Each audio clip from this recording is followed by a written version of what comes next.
Sir, আসসালামু sir আলাইকুম। আসসালামু আলাইকুম স্যার।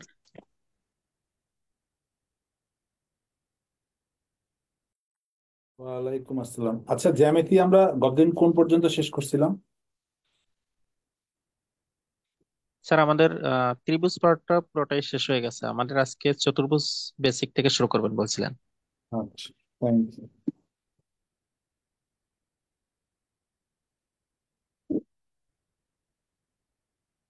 আপনাদের কাছে তো শীট আছে নাকি?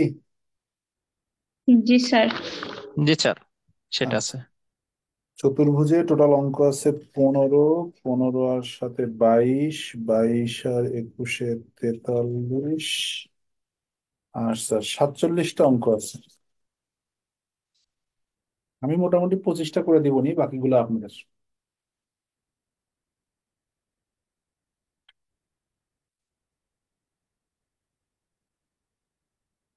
হুম।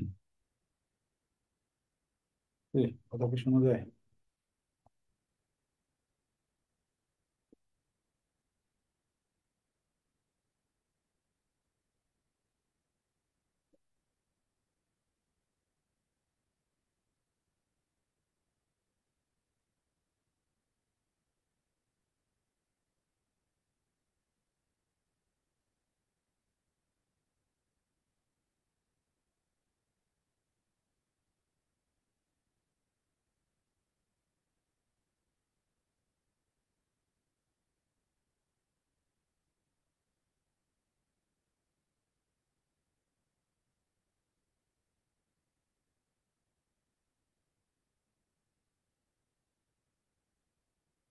সবাই সুন্দর করে আগে চিত্রটা আঁকান, চতুর্ভুজের চিত্র আঁকান।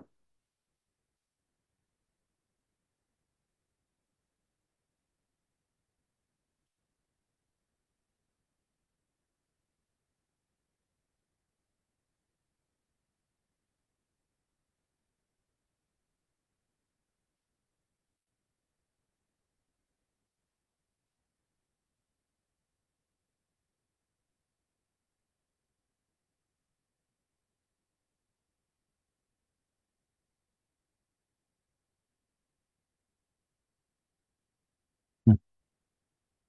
এই যে একটা চতুর্ভুজ আমরা আঁকলাম, আহারে,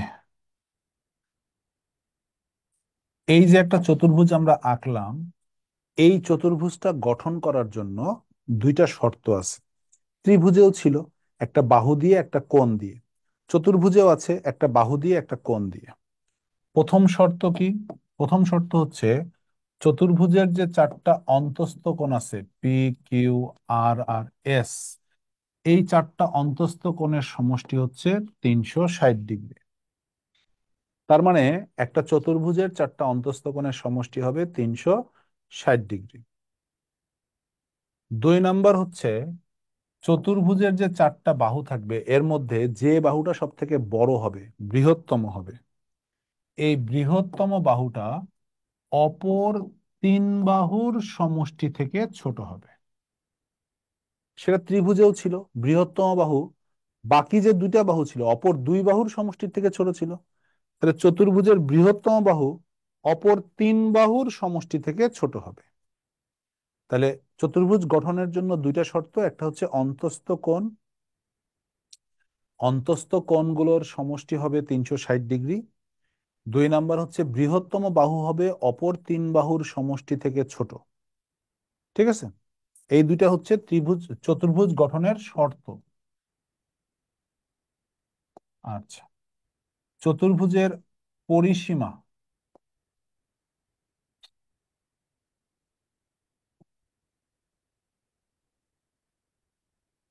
চতুর্ভুজের পরিসীমা A plus B plus C plus D, অর্থাৎ চতুর্ভুজের পরিসীমা হচ্ছে চারটা বাহুর যোগফল। ত্রিভুজের পরিসীমা ছিল তিনটা বাহুর যোগফল, চতুর্ভুজের পরিসীমা চারটা বাহুর যোগফল। আর এর ক্ষেত্রফল হচ্ছে ভূমি গুণন উচ্চতা। ত্রিভুজ ছিল চতুর্ভুজের অর্ধেক, এই জন্য ত্রিভুজের ক্ষেত্রফল ছিল হাফ ইন্টু ভূমি গুণন উচ্চতা। আর চতুর্ভুজটা তো সম্পূর্ণ অংশ, এই জন্য ভূমি গুণন উচ্চতা। আর একটা জিনিস পড়তে হবে এখান থেকে, সেটা হচ্ছে এখানে যে কর্ণ দুইটা আছে, এক্স এবং ওয়াই, এই যে কর্ণ দুইটা আছে, এই কর্ণ দুইটার সমষ্টি মানে এক্স প্লাস ওয়াই, এটা অর্ধ পরিসীমা মানে half into A plus B plus C plus D, এই অর্ধ পরিসীমার থেকে বড়, কিন্তু সম্পূর্ণ পরিসীমার থেকে ছোট। তার মানে যে চতুর্ভুজটা আমরা আঁকছি, এই চতুর্ভুজে যদি দুইটা কর্ণকে আমরা যোগ করি, এই কর্ণদ্বয়ের সমষ্টি হবে অর্ধ পরিসীমার থেকে বড় কিন্তু পরিসীমার থেকে ছোট। ধরেন পরিসীমা যদি 20 সেন্টিমিটার হয়, তাহলে অর্ধ পরিসীমা হচ্ছে 10। তার মানে এই কর্ণদ্বয়ের সমষ্টি 10-এর থেকে বেশি হবে, 20-এর থেকে কম হবে। তাহলে আমাদের চতুর্ভুজের বেসিক এই কয়েকটা দরকার। চতুর্ভুজের সব থেকে বড় বেসিকটা বলি, আমি যদি চতুর্ভুজ এঁকে না দিতাম, আমি যদি এঁকে না দিতাম, আপনারা কেউ চতুর্ভুজ আঁকতে পারতেন না। চতুর্ভুজ মানে হচ্ছে এটা আয়তক্ষেত্র হওয়া যাবে না, বর্গক্ষেত্র হওয়া যাবে না, সামান্তরিক হওয়া যাবে না, রম্বস হওয়া যাবে না, ট্রাপিজিয়াম হওয়া যাবে না। দেখেন, আপনি এটাকে চতুর্ভুজ ছাড়া আর কিছুই বলতে পারবেন না। না এটা সামান্তরিক, না এটা বর্গক্ষেত্র, না এটা রম্বস, না এটা ট্রাপিজিয়াম, কিছুই না। তাহলে কিভাবে এটা চতুর্ভুজ হলো? চতুর্ভুজ হওয়ার শর্ত হচ্ছে তার বিপরীতে যে দুইটা বাহু থাকবে, এই দুইটা বাহু কখনো সমান্তরাল হবে না। এই বাহু আর এই বাহু সমান্তরাল হবে না, এই বাহু আর এই বাহু সমান্তরাল হবে না। তাহলে বিপরীত বাহুগুলো যদি সমান্তরাল না হয়, তখন সেটা হবে শুধু চতুর্ভুজ। আর যদি কোনোভাবে বিপরীত বাহু সমান্তরাল হয়ে যায়, তখন দেখবেন সেটা কোনো না কোনো ভাবে আয়তক্ষেত্র, বর্গক্ষেত্র, সামান্তরিক, রম্বস, ট্রাপিজিয়াম কিছু না কিছু হবে, কারণ ওগুলোতে কোনো না কোনো বাহু সমান্তরাল। তাহলে চতুর্ভুজ গঠনের শর্ত কি? চারটা অন্তস্থ কোণের সমষ্টি 360 ডিগ্রি, বৃহত্তম বাহু অপর তিন বাহুর সমষ্টি থেকে ছোট, পরিসীমা হচ্ছে চারটা বাহুর যোগফল A plus B plus C plus D, ক্ষেত্রফল হচ্ছে ভূমি গুণন উচ্চতা, আর কর্ণদ্বয়ের সমষ্টি হবে অর্ধ পরিসীমার থেকে বেশি কিন্তু পরিসীমার থেকে কম। হুম। সবার কি এইটুকু লেখা কমপ্লিট? জি জি sir. Sir, clear. Good, very good. আপনারা আহ দুইটা অঙ্ক পারেন। 19 পৃষ্ঠা বের করেন, লেকচার শিটের 19 পৃষ্ঠা।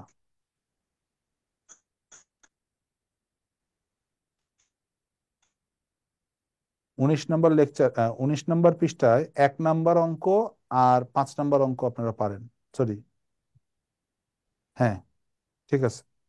1 আর 5, চতুর্ভুজের কর্ণদ্বয়ের সমষ্টি অর্ধ পরিসীমা অপেক্ষা। তাহলে কর্ণদ্বয়ের সমষ্টি অর্ধ পরিসীমা অপেক্ষা বৃহত্তর বা বড়। জি স্যার। আর 5 নম্বরে বলছে চতুর্ভুজের কর্ণদ্বয়ের সমষ্টি তার পরিসীমা অপেক্ষা। তাহলে ছোট। চতুর্ভুজের কর্ণদ্বয়ের সমষ্টি পরিসীমা অপেক্ষা ক্ষুদ্রতর বা ছোট। তাহলে ওখানে ক্ষুদ্রতর আছে, ক্ষুদ্রতর অ্যান্সার হবে, এখানে বৃহত্তর আছে, বৃহত্তর অ্যান্সার হবে। বৃহত্তর না থাকলে বড় থাকতো, ক্ষুদ্রতর না থাকলে ছোট থাকতো। স্যার, চতুর্ভুজের অংশটা সবার কি ক্লিয়ার হয়েছে? যেগুলো অঙ্ক করাই দিব সেগুলো টিক চিহ্ন দিবেন।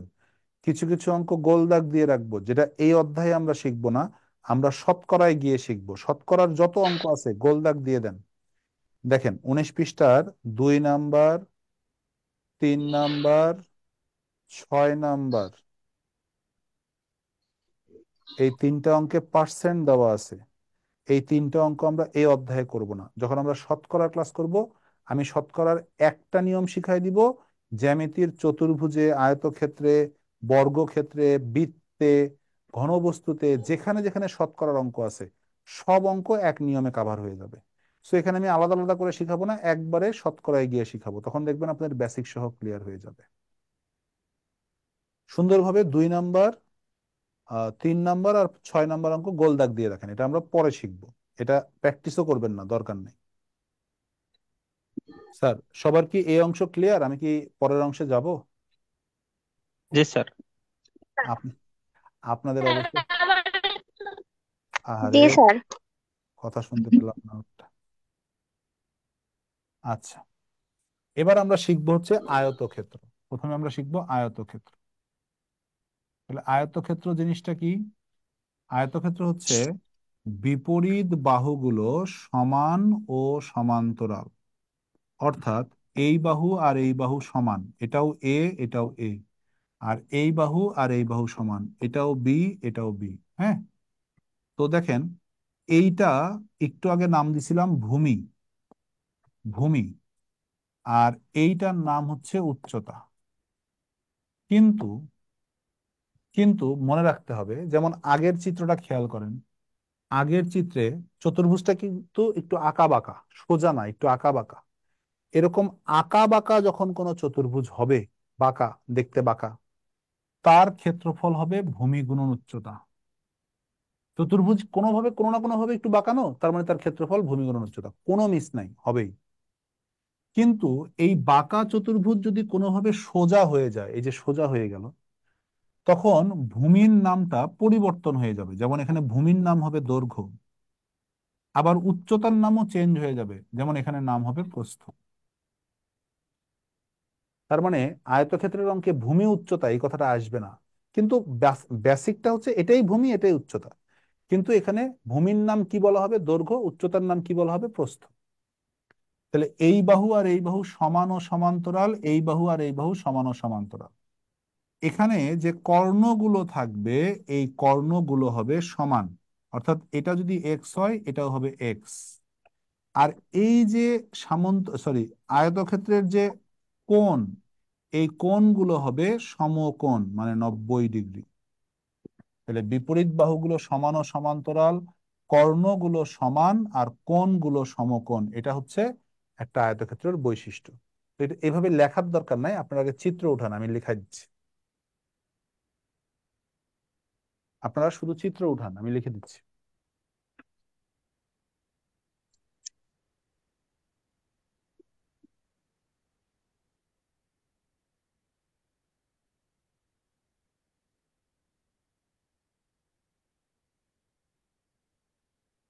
পয়েন্ট দিয়ে দিয়ে নিচে লিখবেন। 2 নাম্বার হচ্ছে কর্ণ সমান, কোণগুলো সমকোণ। 3 নাম্বার হচ্ছে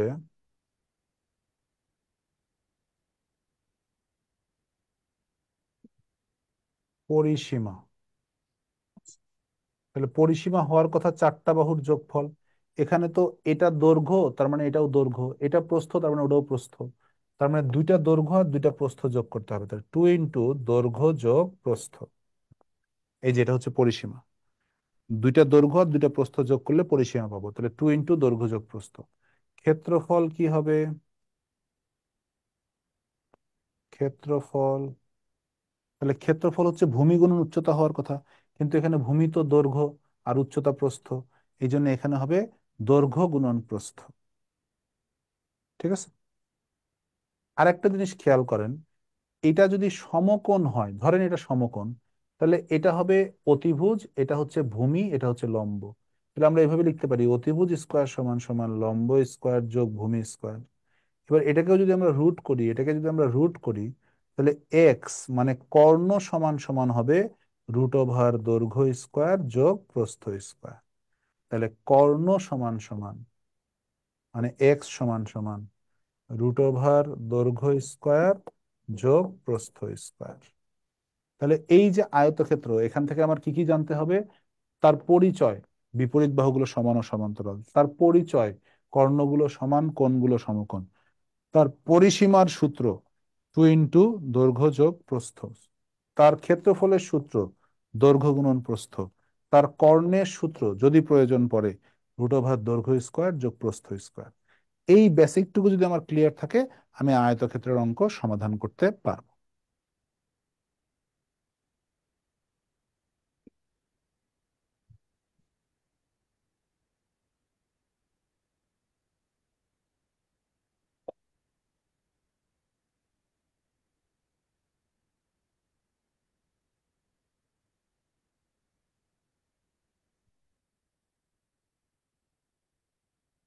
স্যার, সবার কি লেখা শেষ?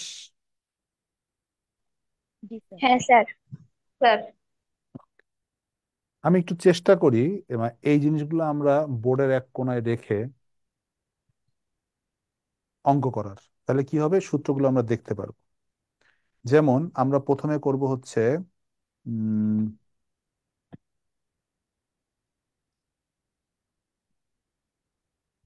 9 নম্বর।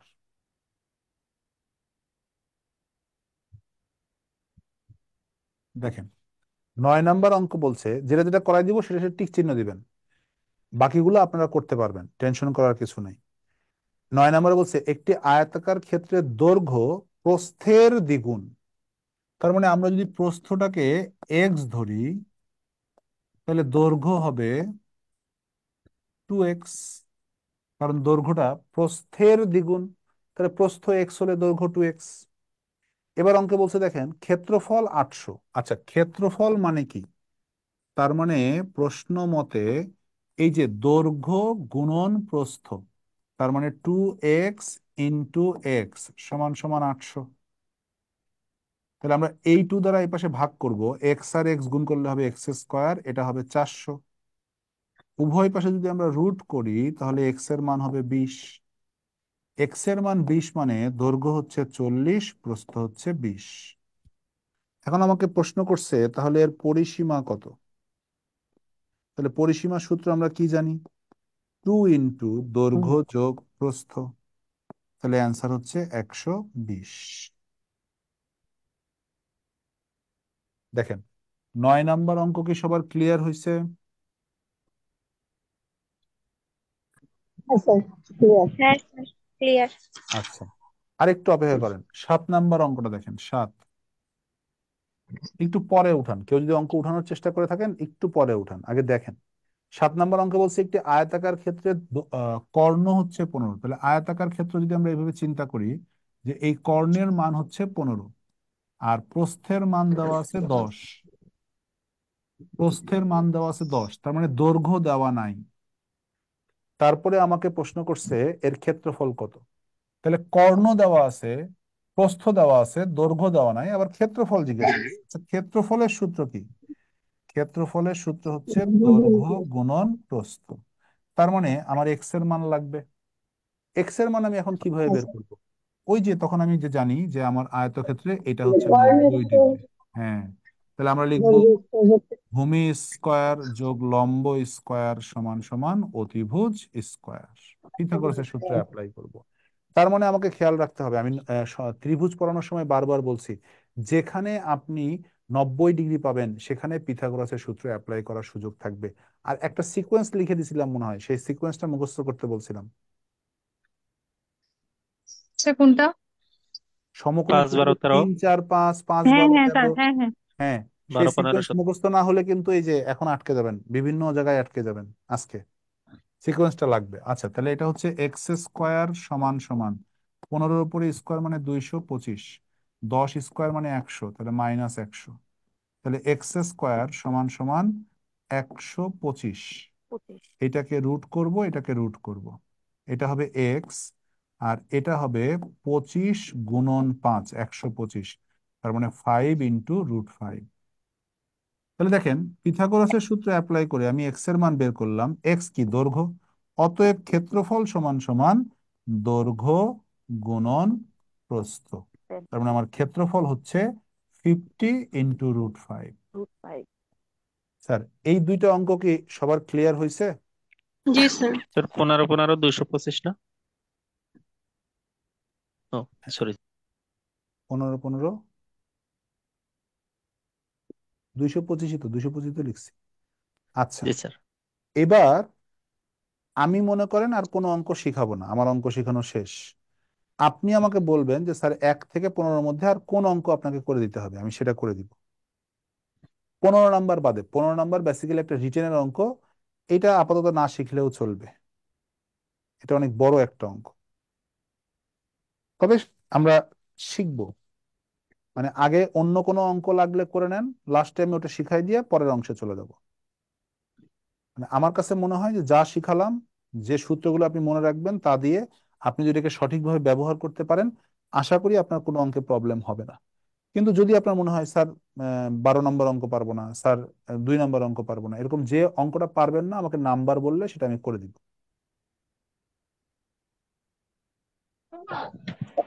স্যার পারবো। আচ্ছা, একটু সময় দেই, সবাই একটু। স্যার আমার মনে হচ্ছে আমি 4 নম্বর অঙ্কটা করতে পারবো না। আচ্ছা, 4 করে দিব।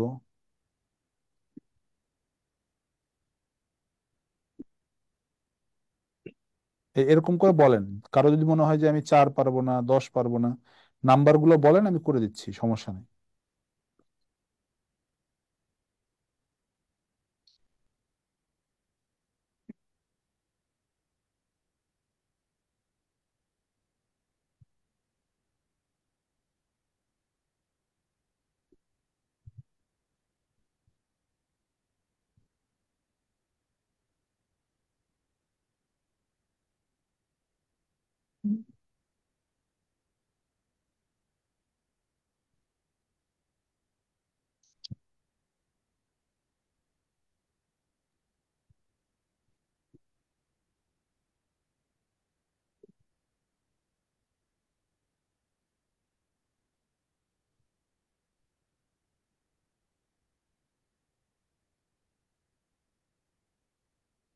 আর কোনোটা লাগবে না?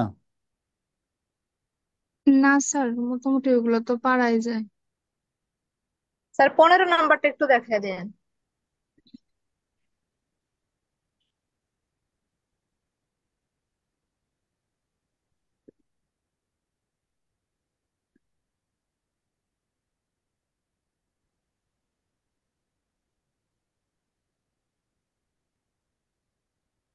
তাহলে আমি 6 আর 15, সরি 4 আর 15 দেখাই দিচ্ছি, আশা করি বাকিগুলো আপনারা পারবেন। প্রথমে 4 নাম্বার দেখেন। 4 নাম্বার অঙ্ক বলছে 60 মিটার দৈর্ঘ্য এবং 40 মিটার প্রস্থ একটি মাঠকে বেষ্টন করিয়া।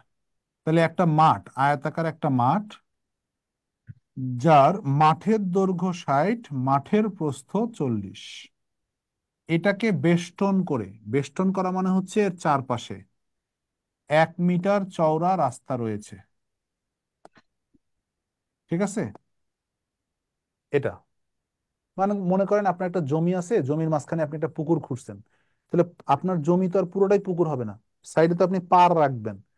ঠিক সেরকম একটা মাঠ বানাইছে, তার চারপাশে জায়গা রাখছে যেন ইয়া হয়, তার মানে টোটাল জমিটা হচ্ছে পুরোটা, তার মধ্যে এইটুকু মাঠ আর এইটুকু হচ্ছে হাঁটার জায়গা। এটা হচ্ছে পুকুর, এটা হচ্ছে হাঁটার জায়গা, এরকম থাকে না? এটা হচ্ছে বাগান, এটা হচ্ছে বাগান পরিচর্যার জন্য চারপাশে হাঁটার রাস্তা। এরকম হয় অঙ্কগুলো সাধারণত। আমাকে দেখেন, এই মাঠের, শুধু মাঠের দৈর্ঘ্য আর মাঠের প্রস্থ দেওয়া আছে। এখন আমি যদি রাস্তার ক্ষেত্রফল বের করতে চাই তাহলে কি করতে হবে? প্রথমে পুরোটার ক্ষেত্রফল বের করতে হবে, তারপর মাঠের ক্ষেত্রফল বের করতে হবে। এবার পুরোটা থেকে মাঠের ক্ষেত্রফল বাদ দিয়ে দিলেই রাস্তার ক্ষেত্রফলটা বের হয়ে আসবে। তাহলে মাঠের ক্ষেত্রফল তো আমরা পেয়ে যাচ্ছি 60 × 40। আমি পুরো জায়গাটার ক্ষেত্রফল কিভাবে বের করব? তাহলে আমার পুরোটার দৈর্ঘ্য জানতে হবে, পুরোটার প্রস্থ জানতে হবে। এখন দেখেন, এই অংশ থেকে এই অংশ হচ্ছে 60, এপাশে 1 মিটার রাস্তা, এপাশে 1 মিটার রাস্তা, তাহলে 60, 61, 62, এইটার মান হচ্ছে 62। এই যে দুই পাশের রাস্তা যোগ করলে আমি রাস্তা সহ পুরো জায়গাটার দৈর্ঘ্য পেয়ে গেলাম। সেম ভাবে এটা হচ্ছে মাঠের প্রস্থ, তার সাথে এ পাশের রাস্তা যোগ করলে আমি রাস্তা সহ প্রস্থটা পেয়ে গেলাম। তাহলে রাস্তা সহ দৈর্ঘ্য হচ্ছে 62, রাস্তা সহ প্রস্থ হচ্ছে 42। এটা হচ্ছে রাস্তা সহ ক্ষেত্রফল, আর এটা হচ্ছে রাস্তা বাদে ক্ষেত্রফল। এবার টোটাল এই ক্ষেত্রফল থেকে এই ক্ষেত্রফল যদি আমরা বিয়োগ করি তাহলে আমরা পেয়ে যাব রাস্তার ক্ষেত্রফল। আশা করি ক্যালকুলেশনটা আপনারা করতে পারবেন। হ্যাঁ, যারা এটা পারেন না তারা উঠায় নেন। এই যে এইভাবে অঙ্ক করবেন, চিন্তা করবেন টোটালটার ক্ষেত্রফল আর ভিতরেরটার ক্ষেত্রফল।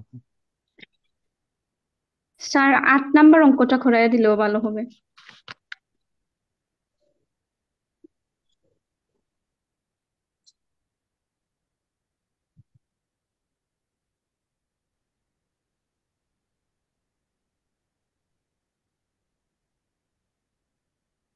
আচ্ছা, সবার কি এই অঙ্ক উঠানো শেষ? না স্যার, এক জি মিনিট। স্যার। আচ্ছা, যেহেতু একজন মাঝখানে 8 নাম্বার বলছে, আমি 8 নাম্বারটাও করে দিচ্ছি। এখানে মান ধরাটা বিষয়। এই মান ধরাটা আমি অনেকবার শিখাইছি। যার নাম আগে তার মান উপরেরটা, যার নাম পরে তার মান নিচেরটা। দেখেন বলা আছে 8 নম্বর অঙ্কে প্রস্থ দৈর্ঘ্যের 2/3। তাহলে প্রস্থ নামটা আগে আছে, এর মান হবে উপরেরটা, আর দৈর্ঘ্য নামটা পরে আছে, এর মান হবে নিচেরটা। গত ক্লাসেও শিখাইছি। স্যার হয়েছে। তাহলে 8 নম্বর অঙ্কে প্রস্থ হবে হচ্ছে 2x 2x, হ্যাঁ, আর দৈর্ঘ্য হবে হচ্ছে 3x। 3x। এখন অঙ্ক নর্মাল হয়ে গেল, মান ধরাটাই কঠিন। এরপরে বলা আছে পরিসীমা 40। পরিসীমার সূত্র কি? 2 × দৈর্ঘ্য যোগ প্রস্থ, এইটা হচ্ছে 40। তাহলে 5x × 2 মানে 10x = 40। এই যে x এর মান 4, এক্স এর মান 4 মানে দৈর্ঘ্য 3 × 4 = 12, আর প্রস্থ 4 × 2 = 8। তার মানে ক্ষেত্রফল চাইছে। এই যে ক্ষেত্রফল হচ্ছে 8×12 = 96। পারবেন, সহজ আছে, আস্তে আস্তে প্র্যাকটিস করলেই পারবেন।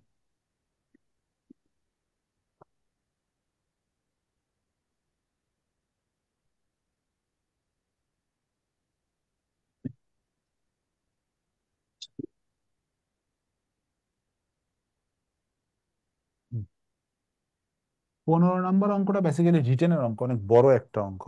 বলছে একটি আয়তাকার বাগানের ক্ষেত্রফল 192। তা বাগানের দৈর্ঘ্য যদি এক্স হয়, প্রস্থ যদি ওয়াই হয়, তাহলে xy = 192। এবার আমাকে বলছে দৈর্ঘ্য 4 মিটার কমালে, তার মানে x - y, প্রস্থ 4 মিটার বাড়ালে, তার মানে y+4। এই যে দৈর্ঘ্য 4 মিটার কমালাম, প্রস্থ 4 মিটার বাড়ালাম। এখন যদি আমরা এই দৈর্ঘ্য আর এই প্রস্থ নিয়ে ক্ষেত্রফল বের করি, সেই ক্ষেত্রফলটা অপরিবর্তিত থাকবে, তার মানে 192 হবে। এটাকে আমরা 1 নম্বর সমীকরণ ধরলাম, এটা আমরা এখন ক্যালকুলেশন করব। তাহলে এটা গুণ করি, xy, এক্স দ্বারা এটা গুণ করলে +4x, ওয়াই দ্বারা এটা গুণ করলে -4y, -16 সমান সমান -192 সমান 0। পুরোটা গুণ করলাম, এটাকে বাম পাশে নিয়ে আসলাম। আচ্ছা, xy এর মান কত? 192। তাহলে xy আর 192 কাটা যাবে মান বসালে। এখান থেকে যদি আমরা 4 কমন নেই, তাহলে এখানে থাকবে x - y সমান এটা ডান পাশে নিলে হবে 16। তার মানে x - y = 4। এই যে x এর মান হচ্ছে y+4। এটা 2 নম্বর সমীকরণ।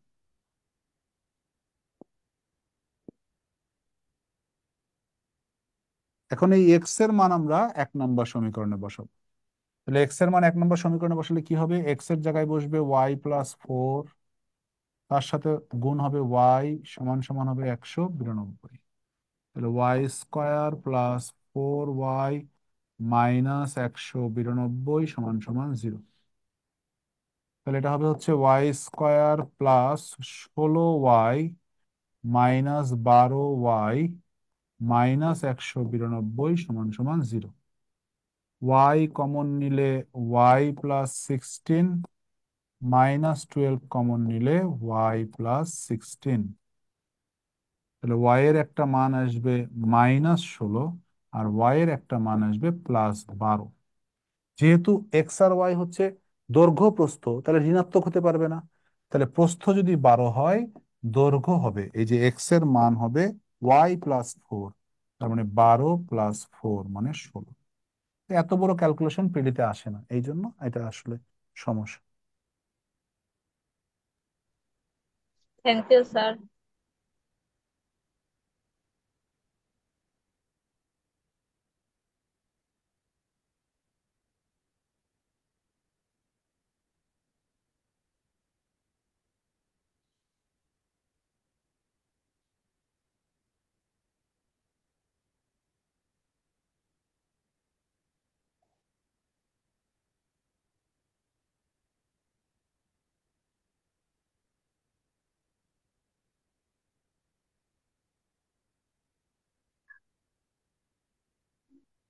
স্যার শেষ সবার?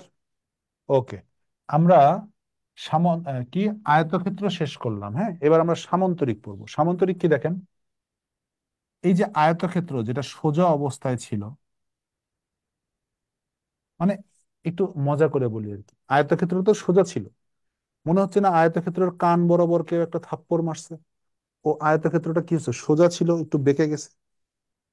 তাহলে আয়তক্ষেত্রের কানে থাপ্পড় দিলে সামান্তরিক পাওয়া যায়, যদি একটু মজা করে বলি আর কি। আসলে জি বিষয়টা স্যার। বিপরীত বাহুগুলো সমান ও সমান্তরাল, দেখেন আগের মতোই আছে, এই বাহু সমান ও সমান্তরাল। কিন্তু এই যে কানে থাপ্পড় খাওয়ার কারণে একটা কর্ণের দৈর্ঘ্য ছোট হয়ে গেছে, আর একটা কর্ণের দৈর্ঘ্য বড় হয়ে গেছে, তার মানে কর্ণ দুটি আর সমান নাই। আর কোণগুলো যেহেতু বাঁকা হয়ে গেছে, কোণগুলো আর সমকোণ নাই। তাহলে এটা কি ছিল মনে আছে? এটা হচ্ছে ভূমি, এটাই আবার দৈর্ঘ্য। আচ্ছা, এটা কি ছিল? বি, এটা হচ্ছে প্রস্থ। হ্যাঁ, কিন্তু এটা কিন্তু উচ্চতা না। আমরা কিন্তু উচ্চতা মাপার সময় কি করি, একদম সোজা উচ্চতা পরিমাপ করি। এই যে এটা হচ্ছে এইচ মানে উচ্চতা। তাহলে সামান্তরিকের সাথে কি কি পার্থক্য তৈরি হলো দেখেন, আয়তক্ষেত্রে যেটা প্রস্থ ছিল সেটাই উচ্চতা, কিন্তু সামান্তরিকে উচ্চতা আলাদা, প্রস্থ আলাদা। কিন্তু ভূমি আর দৈর্ঘ্য কিন্তু আগের মতো একই আছে, কারণ ওটা তো আর চেঞ্জ হয়নি, জায়গা তো আর ছাড়েনি। শুধু কান বরাবর থাপ্পড় খাইছে, মাথাটা একটু বেঁকে গেছে। মাথা বেঁকছে, পায়ের অংশ তো আর বেঁকেনি। তাহলে দেখেন, এটাও এ, এটা বি, এটাও বি, কর্ণ দুটি সমান নয়। তাহলে এখন আমরা বলতে পারি ওই একই কথা, বিপরীত বাহুগুলো সমান ও সমান্তরাল, এটা বলতে পারি। 2 নম্বরে এসে বলতে পারি কর্ণগুলো অসমান, মানে কর্ণগুলো সমান নয়। আর কোণগুলো সমকোণ নয়।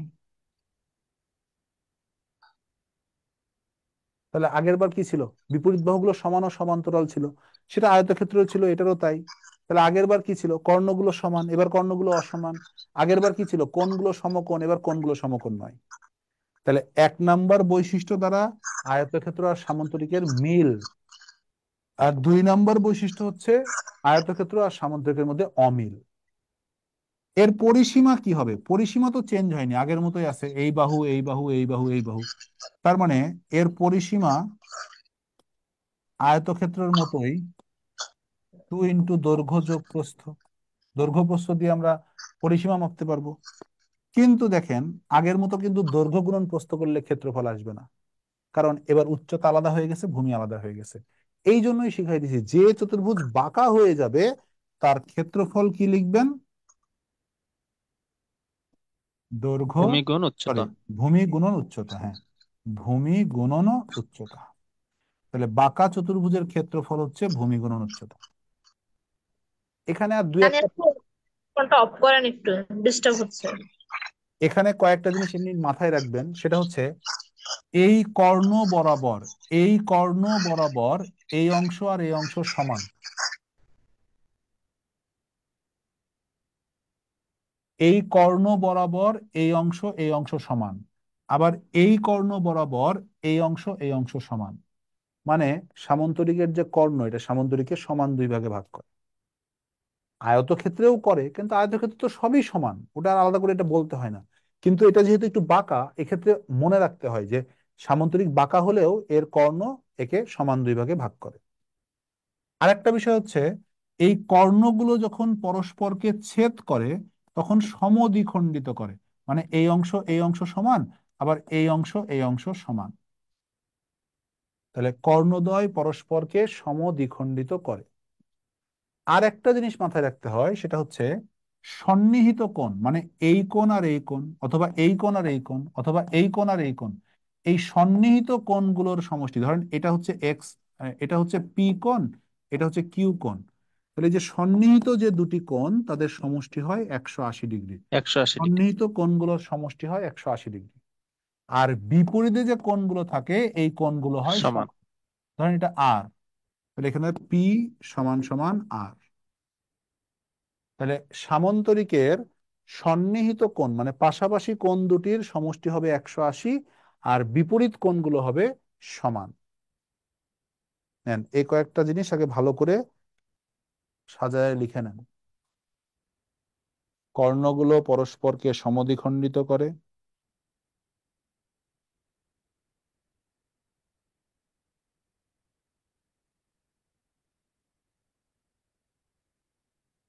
দুই নম্বরে হচ্ছে শিখলাম যে সন্নিহিত কোণগুলোর সমষ্টি 180 ডিগ্রি।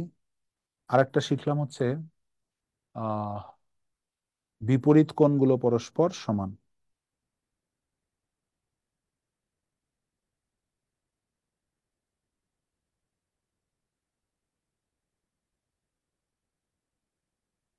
স্যার এখানে বিপরীত কোণ পি আর কিউ হবে?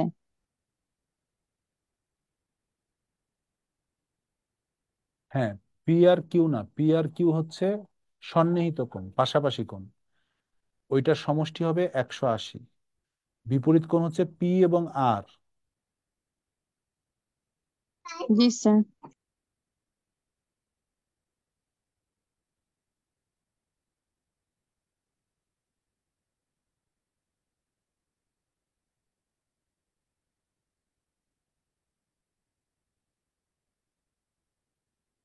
স্যার সবার কি ক্লিয়ার?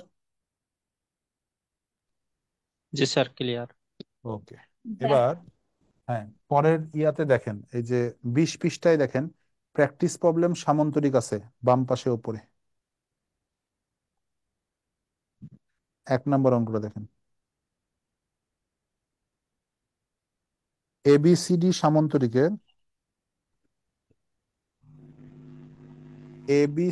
সামান্তরিকের পি ও কিউ যথাক্রমে এ বি ও সিডির মধ্যবিন্দু। তাহলে বিষয়টা এরকম যে এটা একটা সামান্তরিক এ বি সি ডি। এখন এ বি এর মধ্যবিন্দু হচ্ছে পি, আর সিডি এর মধ্যবিন্দু হচ্ছে কিউ। আচ্ছা, এ কিউ সিপি কোন ধরনের ত্রিভুজ?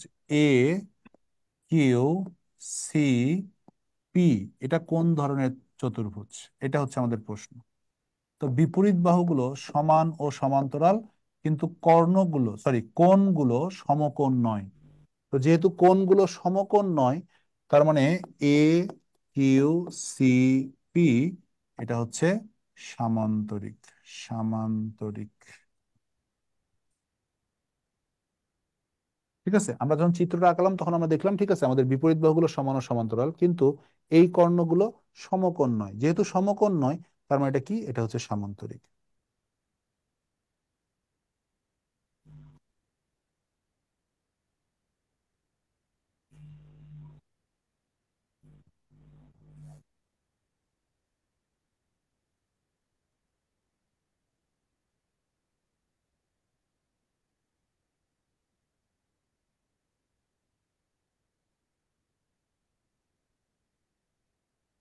স্যার 2 নম্বর অঙ্ক দেখেন।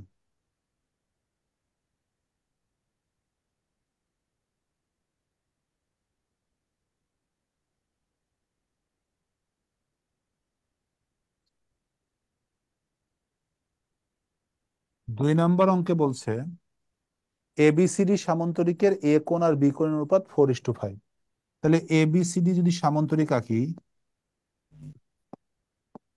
এ কোণ আর বি কোণের অনুপাত 4:5, তার মানে এ কোণ 4x আর বি কোণ হচ্ছে 5x। এই যে সন্নিহিত দুটি কোণের সমষ্টি 180 ডিগ্রি, এখান থেকে এক্স এর মান আসবে 20। এটা এ কোণ 4 অনুপাত, বি কোণ 5 অনুপাত। অনুপাত বা অংশকে আমি সবসময় এক্স দিয়ে ধরতে বলছি, লাস্ট ক্লাসে শিখাই দিছি। তাহলে 4 অনুপাত মানে 4x, 5 অনুপাত মানে 5x। এখন এরা তো সন্নিহিত মানে পাশাপাশি কোণ, এই দুটার সমষ্টি হবে 180, সেখান থেকে এক্স এর মান বের হবে। এখন আমাকে প্রশ্ন করছে এই সি কোণের মান কত। তাহলে সি কোণ আর এ কোণ বিপরীত কোণ, বিপরীত কোণগুলো পরস্পর সমান, তাহলে সি কোণ সমান 80 ডিগ্রি। এ কোণ সমান 4x, আর 4x মানে হচ্ছে 4 × 20, তার মানে 80 ডিগ্রি। 80 ডিগ্রি। হ্যাঁ, ব্যাস। আর একটা অঙ্ক করে দিই, তাহলে হবে 7 নাম্বার। 7 নাম্বার অঙ্কটা দেখবেন এরপরে সবাই।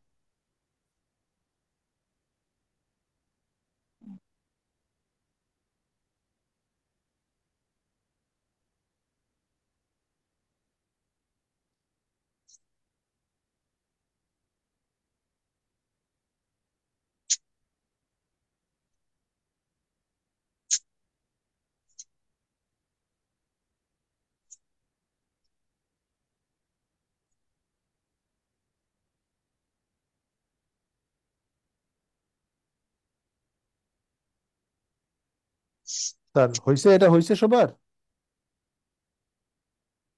হ্যাঁ স্যার। 7 নাম্বার দেখেন। 7 নাম্বার বলছে একটি সামান্তরিকের ক্ষেত্রফল 120। তার মানে আমরা যদি একটা সামান্তরিক চিন্তা করি, এই সামান্তরিকের ক্ষেত্রফল টোটাল হচ্ছে 120। এই সামান্তরিকের একটি কর্ণ 24, তাহলে আমরা একটা কর্ণ আঁকলাম যেটার মান হচ্ছে 24। ওকে, এবার বলছে ওই কর্ণের বিপরীত কৌণিক বিন্দু হতে, এই কর্ণের বিপরীত কৌণিক বিন্দু এটা, সেখান থেকে অঙ্কিত লম্বের দৈর্ঘ্য কত। এখন আমরা যে এতগুলো বেসিক পড়লাম, এরকম কোনো লম্বের কোনো কথা কিন্তু আমাদের হয়নি। তার মানে সামান্তরিক চিন্তা করলে আমরা এটাকে কোনো সমাধানে নিয়ে আসতে পারবো না। তাহলে আমরা কি চিন্তা করব? আচ্ছা, এটা যেহেতু আমাদের দেওয়া আছে, আমি যদি এই কর্ণ বরাবর ওপরেরটুকু চিন্তা করি, নিচেরটুকু বাদ দেই, ধরেন আমি নিচেরটুকু বাদ দিয়ে দিলাম। Pythagoras sir. না, পিথাগোরাস না। তাহলে এটা দেখতে একটা ত্রিভুজের মতো হলো কিনা? এখানে তো কোথাও জি সমকোণী স্যার। ত্রিভুজ, এটা শিওর না। ঠিক আছে, তাহলে এটা সমকোণী ত্রিভুজ শিওর না। আবার দেখেন একটা বাহু দেওয়া আছে আর দেওয়া নাই, সো এখানে একটু সমস্যা। তাহলে আমরা এইভাবে চিন্তা করি যে এটা যেহেতু একটা ত্রিভুজ, তাহলে হাফ ইন্টু ভূমি গুণন উচ্চতা সমান সমান এইটুকুর ক্ষেত্রফল। এখন এইটুকুর ক্ষেত্রফল তো আমরা জানি না, আমরা তো সম্পূর্ণটার ক্ষেত্রফল জানতাম। একশো সম্পূর্ণটার বিশের ক্ষেত্রফল অর্ধেক। হচ্ছে 120। যেহেতু আমরা কর্ণ বরাবর ওপরের অংশ নিছি, নিচেরটুকু বাদ দিছি, আমরা জানি সামান্তরিকের কর্ণ সামান্তরিককে সমান দুটি অংশে বিভক্ত করে। তাহলে এই কর্ণ বরাবর সমান দুটি অংশে বিভক্ত হওয়া মানে কি? ওপরের অংশ ক্ষেত্রফল হচ্ছে টোটাল ক্ষেত্রফলের অর্ধেক। ওপরের অংশের ক্ষেত্রফল হচ্ছে টোটাল ক্ষেত্রফলের অর্ধেক। তাহলে এখন আমরা এটা কাটাকাটি করতে পারি 12। তাহলে 12 × 8 সমান সমান 60। এইচ এর মান হচ্ছে 5। ঠিক আছে, এখন আশা করি বাকি অঙ্কগুলো আপনারা পারবেন। দেখেন,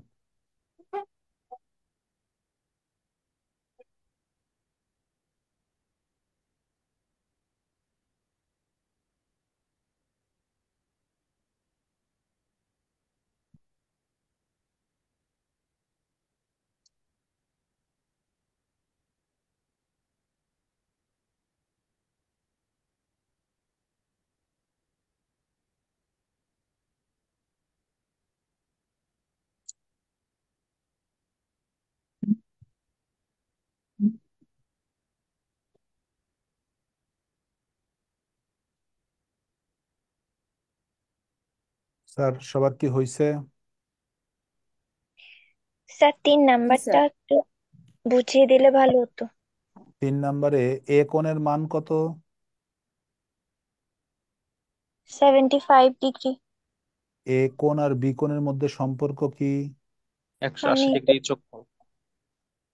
এ কোণ আর বি কোণ হচ্ছে সন্নিহিত কোণ বা পাশাপাশি কোণ। সন্নিহিত আচ্ছা আমি কোণগুলোর বুঝতে পারছি। সমষ্টি কত হয়? 180। 180 ডিগ্রি স্যার। একটা 75 হলে আর একটা কত হবে? 180 মাইনাস 75।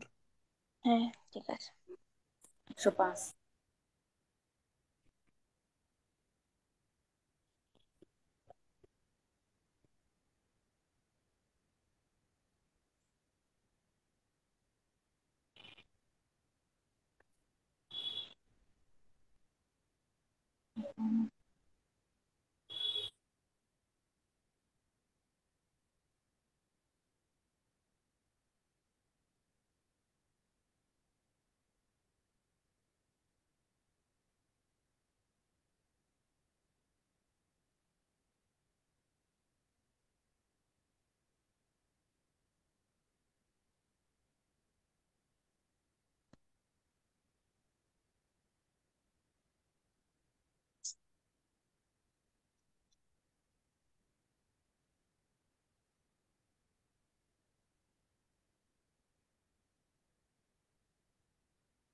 স্যার তাহলে কি আমরা পরের অংশে যেতে পারবো?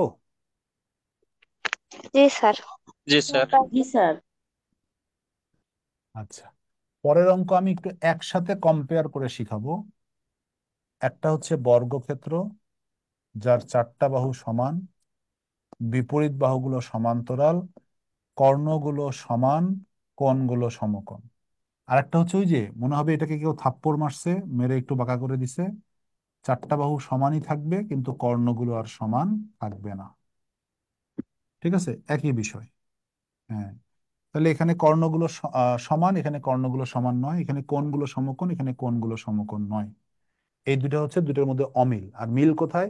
4টা বাহুই সমান, বিপরীত বাহুগুলো সমান্তরাল। এই যে এখানে দৈর্ঘ্য, এই যে প্রস্থ, এই যে ভূমি, এই যে উচ্চতা, এগুলোকে এরকম কিছু না বলে বলা হয় বাহু। কারণ এগুলো সবগুলোই তো সমান, আলাদা করে দৈর্ঘ্য প্রস্থ না বলে বলা হয় বাহু। তাহলে এগুলো হচ্ছে বাহু, এটাও হচ্ছে বাহু। হুম, তাহলে এখানে আমরা কি লিখবো? 4টা বাহু সমান, 4টা বাহু সমান। আচ্ছা, 2 নম্বরে কি লিখবো? কর্ণ সমান আর কোণগুলো হচ্ছে সমকোণ। এখানে 1 নম্বরে লিখবো 4টা বাহু সমান সমান। এখানে 2 নম্বরে লিখবো হচ্ছে কর্ণ অসমান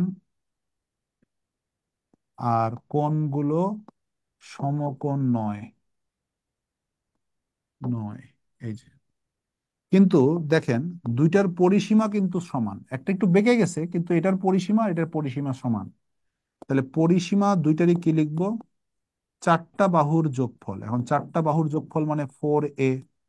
তাহলে এটারও পরিসীমা হচ্ছে 4a। ঠিক আছে। 4 নাম্বার হচ্ছে ক্ষেত্রফল।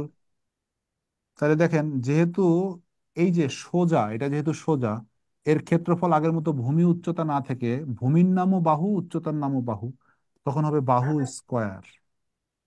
আর এটা যেহেতু বাঁকা, এইটার ক্ষেত্রফল হবে ভূমি গুণন উচ্চতা। তবে ছোটবেলা থেকে আমরা কর্ণের আরেকটা সূত্র শিখে আসছি। সেটা কি? কর্ণের ক্ষেত্রফলে আরেকটা সূত্র শিখে আসছি, সেটা কি? ওই হাফ হাফ ইন্টু ইন্টু কর্ণতার কোণ। হাফ ইন্টু কর্ণদ্বয়ের গুণফল। হ্যাঁ, কর্ণদ্বয়ের গুণফল। হাফ ইন্টু কর্ণদ্বয়ের গুণফল। তাহলে আমরা এখানে দুটো শিখবো। একটা হচ্ছে ভূমি গুণন উচ্চতা, আর একটা হচ্ছে হাফ ইন্টু কর্ণদ্বয়ের গুণফল। ঠিক আছে। এখানে এই যে এটা যেহেতু সমকোণ আছে, এখানে যেহেতু সমকোণ আছে, তাহলে আমরা লিখতে পারি এক্স স্কোয়ার সমান সমান এ স্কোয়ার প্লাস এ স্কোয়ার। এক্স স্কোয়ার সমান সমান 2a স্কোয়ার। এটাকে রুট করব, এটাকে রুট করব, এক্স সমান সমান √2 ইন্টু রুট এ। টু এ। তার মানে কর্ণ সমান সমান √2 ইন্টু বাহু। দেখেন যখনই আমরা কর্ণের সূত্র লিখবো আমরা লিখবো √2 ইন্টু বাহু, মানে √2 ইন্টু এ, √2 ইন্টু এ। অনেক কর্ণের অঙ্ক পাবেন, আমরা কর্ণ মানেই লিখবো √2 ইন্টু বাহু, মানে √2 ইন্টু এ। আর এখানে যে কর্ণের পয়েন্টটা, এটা খুবই ইম্পর্টেন্ট। এই পয়েন্ট যদি আপনি অঙ্কে করতে না পারেন তাহলে আপনি রম্বসের অঙ্ক পারবেন না। তাহলে রম্বসের অঙ্ক পারতে হলে এই পয়েন্টটা মাথায় রাখতে হবে। আচ্ছা, সব লিখে শেষ করেন, লাস্টে আমি এই পয়েন্টটা লিখে দিব।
স্যার লেখা শেষ।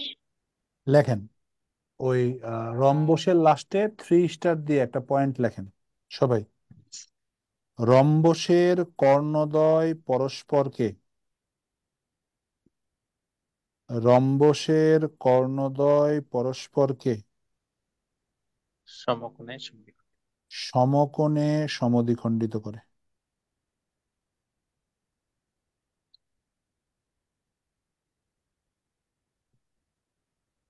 সমকোণে সমদ্বিখণ্ডিত করে।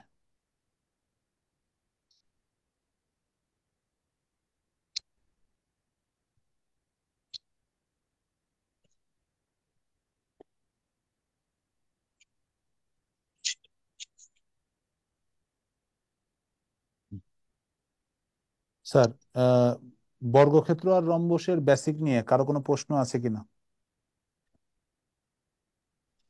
না স্যার। দেখেন, আপনারা 20 পৃষ্ঠার ডান পাশে বর্গক্ষেত্র আর রম্বস লেখা আছে। হ্যাঁ স্যার। আচ্ছা, ঠিক চিহ্ন দেন। 8, 9, তারপর হচ্ছে 10, 11, 13,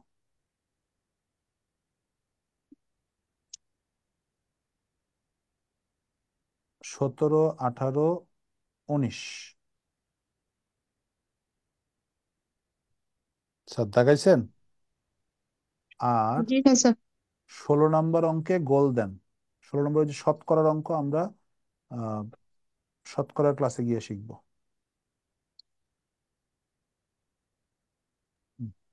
স্যার একটা কোশ্চেন ছিল। 14 নম্বরও, 14 নম্বরেও টিক চিহ্ন দেন, 14ও শিখতে হবে। হ্যাঁ বলেন স্যার, বলেন। স্যার রম্বসের ক্ষেত্রে কি বিপরীত কোণগুলো সমান এরকম কিছু পাশাপাশি যেরকম হ্যাঁ আমরা সামান্তরিকের ক্ষেত্রে দেখছিলাম? হ্যাঁ হ্যাঁ, সামান্তরিকের যা যা আছে সবকিছুই রম্বসের আছে। রম্বসের এই লাস্টের জিনিসটা বেশি। সামান্তরিকে কর্ণদ্বয় পরস্পরকে সমদ্বিখণ্ডিত করে, আর রম্বসের কর্ণদ্বয় পরস্পরকে সমকোণে সমদ্বিখণ্ডিত করে। জি ওই স্যার, থ্যাংক সমকোণ ইউ স্যার। দেখেন, এখানে কিন্তু সমকোণ নাই, কিন্তু যখন এখানে আপনি চিন্তা করবেন তখন এই যে সমদ্বিখণ্ডিত তো করলো, এখানে আবার সমকোণ হয়। তাহলে এখানে সমকোণ হওয়া মানে কি? এটা লম্ব, এটা ভূমি, এটা অতিভুজ। এই যে এখানে সমকোণী ত্রিভুজের সিকোয়েন্স অ্যাপ্লাই করতে হয়। ঠিক আছে? জি স্যার। ওকে, দেখেন 1 নম্বর অঙ্ক কি বলছে। 1 নম্বর অঙ্ক বলছে 4টি সমান রেখা দ্বারা কত প্রকারের ত্রিভুজ আঁকা যায়। তাহলে 4টি সমান রেখা দ্বারা বর্গক্ষেত্র আঁকা যায় আর রম্বস আঁকা যায়। তাহলে 2 ধরনের আঁকা যায়, 2 ধরনের চতুর্ভুজ আঁকা যায়। হ্যাঁ, 2 নম্বর বলছে একটি বর্গক্ষেত্রের কর্ণের দৈর্ঘ্য 4√2। এই যে কর্ণ মানে √2 × a, কেবলই বললাম, তার দৈর্ঘ্য দেওয়া আছে 4√2। তাহলে কর্ণ যদি 4√2 হয়, তার মানে আমরা বুঝলাম √2 × a = 4√2। √2 √2 কাটা গেল, a = 4। তাহলে a = যদি 4 হয়, তার ক্ষেত্রফল কত? a²। a² মানে হচ্ছে 4² মানে হচ্ছে 16। এইটা আনসার।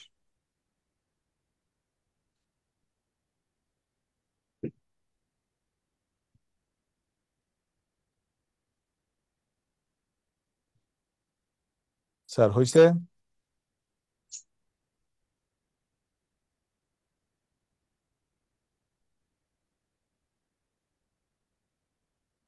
হ্যাঁ স্যার। জি স্যার। ওকে। এরপরে 3 নাম্বার বলছে, 3 নাম্বার বলছে দেখেন, দুটি অসমান রেখা পরস্পরকে সমকোণে সমদ্বিখণ্ডিত করে। ওই যে দুটি অসমান রেখা, এটা এটা সমান না, কিন্তু সমদ্বিখণ্ডিত করছে কিভাবে? সমকোণে। এটা সমকোণ, এটা সমকোণ, এটা সমকোণ, এটা সমকোণ। তাহলে এই যে 4টা কোণ যে সমান, তার মানে এই বাহু, এই বাহু, এই বাহু আর এই বাহু সমান। তাহলে 4টা বাহু সমান, কিন্তু এই বাহু আর এই বাহু সমান নয়, কারণ অসমান বাহু, দুটি অসমান বাহু পরস্পরকে সমকোণে সমদ্বিখণ্ডিত করছে। তার মানে কি? এই বাহু আর এই বাহু সমান নয়, তার মানে কর্ণ দুটি সমান নয়, কিন্তু বাহু 4টি সমান। তাহলে এটা কিসের? রম্বসের। রম্বস। তাহলে দুটি অসমান মানে সমান নয় এমন দুটি রেখা যদি পরস্পরকে সমকোণে সমদ্বিখণ্ডিত করে, তাহলে 4টা সমকোণ উৎপন্ন হবে। 4টা সমকোণ মানে 4টা কোণ সমান। 4টা কোণ সমান হলে তার বিপরীত বাহু 4টা সমান হবে।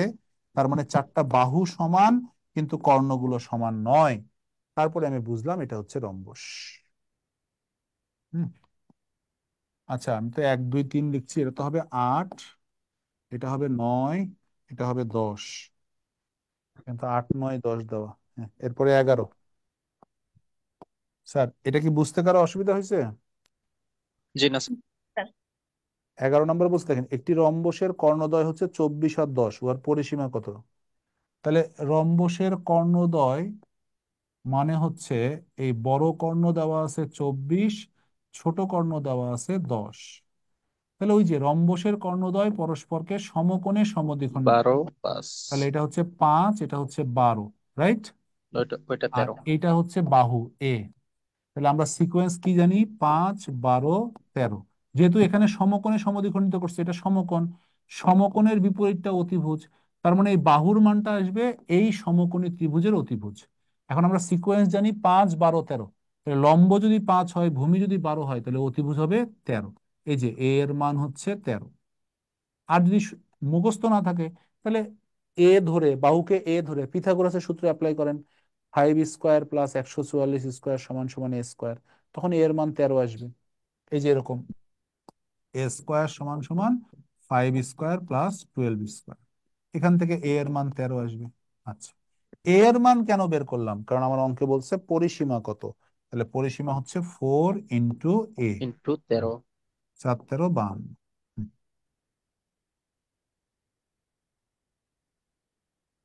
11-র পরে 13 দিছি না 14 দিছি? 13 স্যার। 13 করেন, এটা আগে শেষ করেন 11 নম্বর।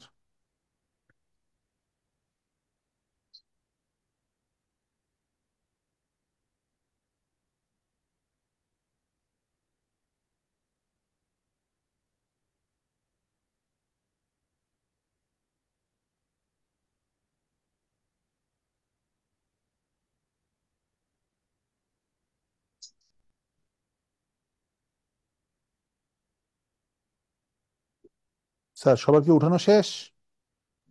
জি স্যার, হয়ে গেছে স্যার। 13 নম্বর বলছে, 13 নম্বর অঙ্কে বলা আছে একটি বর্গক্ষেত্রের বাহুর দৈর্ঘ্য 8। তাহলে আমরা একটা বর্গক্ষেত্র পাচ্ছি যার বাহুর দৈর্ঘ্য 8। এবার আমাকে বলছে ওই বর্গক্ষেত্রের কর্ণের ওপর, তাহলে এটা যদি বর্গক্ষেত্রের কর্ণ হয়, সেই কর্ণের ওপর অঙ্কিত যে নতুন বর্গক্ষেত্রটি, এই নতুন বর্গক্ষেত্রের ক্ষেত্রফল কত? তাহলে নতুন বর্গক্ষেত্রের 4টা বাহুর মধ্যে আমরা একটা বাহুকে কোথায় পাচ্ছি? আগের √2a। বর্গক্ষেত্রের কর্ণ। তাহলে আগের বর্গক্ষেত্রের কর্ণের সূত্র কি হবে? √2 ইন্টু বাহু, বাহুর মান হচ্ছে 8। এই তাহলে এটার আগের বর্গক্ষেত্রে যেটা কর্ণ, পরের বর্গক্ষেত্রে সেটাই বাহু। তাহলে নতুন বর্গক্ষেত্রের বাহু হচ্ছে 8 ইন্টু √2। তাহলে নতুন বর্গক্ষেত্রের ক্ষেত্রফল হচ্ছে 8 √2, তার উপরে স্কোয়ার। তাহলে 64 গুণন 2, তার মানে 128।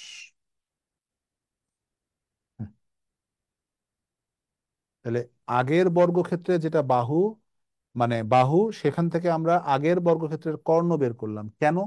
কারণ নতুন বর্গক্ষেত্রের যেটা বাহু, আগের বর্গক্ষেত্রের সেটা কর্ণ। তাহলে বাহু বের করতে হলে আগে কর্ণ বের করে নিয়ে তারপরে বাহু ধরে তারপরে তার ক্ষেত্রফল বের করতে হবে।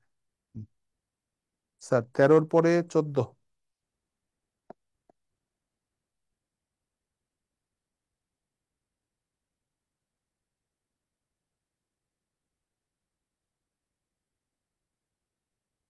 14 নম্বরে বলছে বর্গক্ষেত্রের পরিসীমা এর কর্ণের দৈর্ঘ্যের কত গুণ।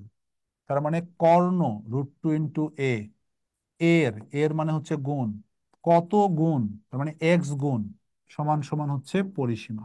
4a। পরিসীমা কর্ণ এর কত গুণ, এই কত গুণ এটাকে আমরা ধরছি এক্স গুণ। এবার এক্স এর মান বের করেন। 4a/√2 × এ কাটা 4 কে লেখা যায় √2 × √2 × 2। √2 × √2 মানে 2, × 2 মানে 4। কেন এভাবে ভাঙালাম? কারণ নিচে একটা √2 আছে, তাহলে √2 কেটে দিব, তাহলে এক্স এর মান হচ্ছে 2 × √2। তাহলে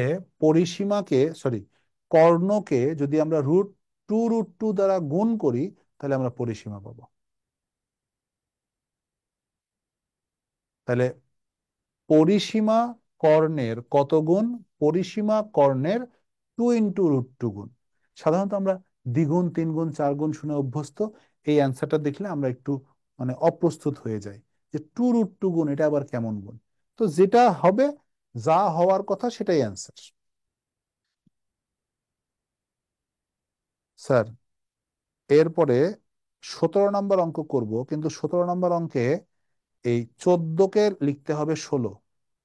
17 নম্বর অঙ্কে 14কে লিখতে হবে 16। রম্বসের অঙ্ক, এর বাহুর দৈর্ঘ্য দেওয়া আছে 17, আর একটা বাহুর দৈর্ঘ্য এটাকে ধরতে হবে 16। ওখানে লেখা আছে 14, কিন্তু আপনারা ধরবেন 16। 14 দিয়ে করতে হলে ক্যালকুলেটর লাগবে, আপনাদেরকে এ ধরনের ক্যালকুলেশন দিবে না। আপনাদেরকে দিবে হচ্ছে এমন ক্যালকুলেশন যেটা সিকোয়েন্সের সাথে মেলে। তাহলে দেখেন, আমাকে যদি বলছে যে এর ক্ষেত্রফল কত, তাহলে ক্ষেত্রফল মানে হচ্ছে কর্ণদ্বয়, হাফ ইন্টু কর্ণদ্বয়ের গুণফল। তাহলে হাফ ইন্টু একটা কর্ণ 16, আর একটা কর্ণ আমি জানি না কত। তাহলে আরেকটা কর্ণ বের করতে গেলে আমাকে আগে চিন্তা করতে হবে রম্বসের কর্ণদ্বয় পরস্পরকে সমকোণে সমদ্বিখণ্ডিত করে। তাহলে এটা হবে 8, এটুকুকে ধরলাম এক্স, এটা হচ্ছে 17। তাহলে আমাদের সিকোয়েন্স কি? 8, 8, 15, 17। 15, 17। তাহলে 8 আমাদের অঙ্কে আছে, 17 আমাদের অঙ্কে আছে, তাহলে নাই কত? 15। তাহলে এক্স এর মান হবে হচ্ছে 15। তাহলে এক্স সমান সমান 15 আসবে। এখন এটুকু যদি 15 হয় তাহলে এটুকু 15 হবে, এটুকু এক্স। অতএব 2x বা সম্পূর্ণ কর্ণের দৈর্ঘ্য হচ্ছে 30। তাহলে আমি প্রথমে কি করলাম? রম্বসের কর্ণদ্বয় পরস্পরকে সমকোণে সমদ্বিখণ্ডিত করে এই ব্যাপারটা প্রয়োগ করে আগে কর্ণ বের করে নিলাম। এবার ক্ষেত্রফলের সূত্র কি? হাফ ইন্টু কর্ণদ্বয়ের গুণফল। যেহেতু আমি মান চেঞ্জ করে দিচ্ছি এই জন্য অ্যান্সারটাও চেঞ্জ হয়ে গেল। ঠিক আছে, আপনারা যদি 14 ধরে সেম নিয়মে অঙ্ক করেন তাহলে অ্যান্সার ওখানে যেটা দেওয়া আছে সেটাই আসবে। হুম। স্যার আর একটা অঙ্ক করব, সেটা হচ্ছে 19। 19 করলে মোটামুটি এই অধ্যায়ের বাকি অঙ্কগুলো আপনারা করতে পারবেন।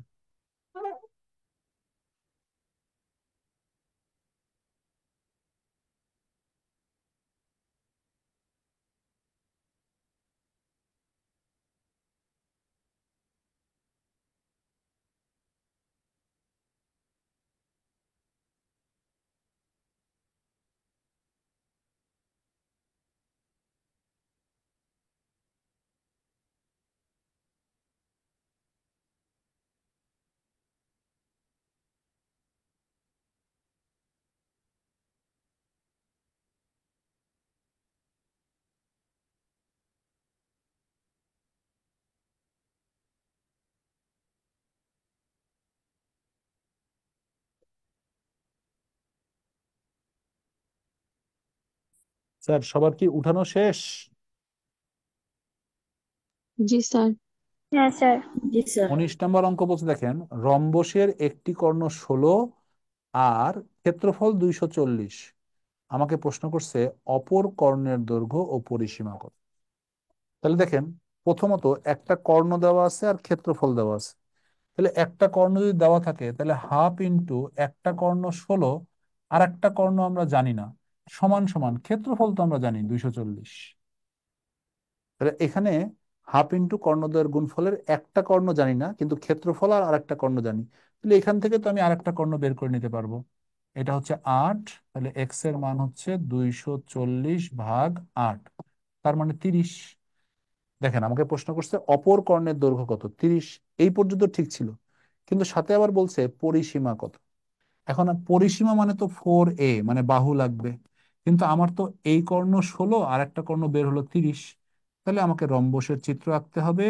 বড়টাকে ধরতে হবে 30, ছোটটাকে ধরতে হবে 16। এইটা হবে 8, এইটা হবে 15। 15, তাহলে 17। এটা যেহেতু আমরা জানি না, তাহলে আমরা সিকোয়েন্স কি জানি, 8, 15, 17।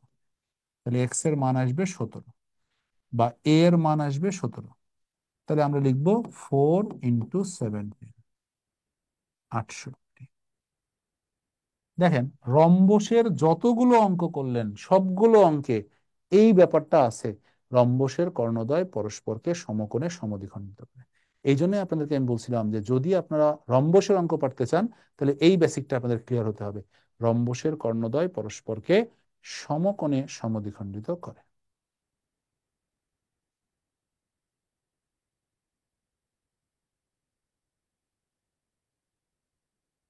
স্যার 19 নম্বর অঙ্ক বুঝতে কি কষ্ট হয়েছে?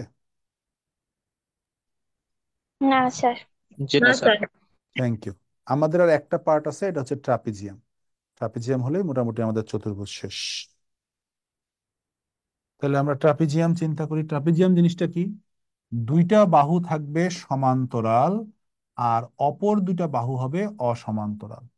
এই যে সমান্তরাল দুইটা বাহু থাকবে, এই দুইটাকে যেমন সমান্তরাল বাহুও বলা হবে, তেমন দুইটাকে ভূমিও বলা হবে। তার মানে ট্রাপিজিয়ামের ভূমি দুইটা, একটা এ একটা বি।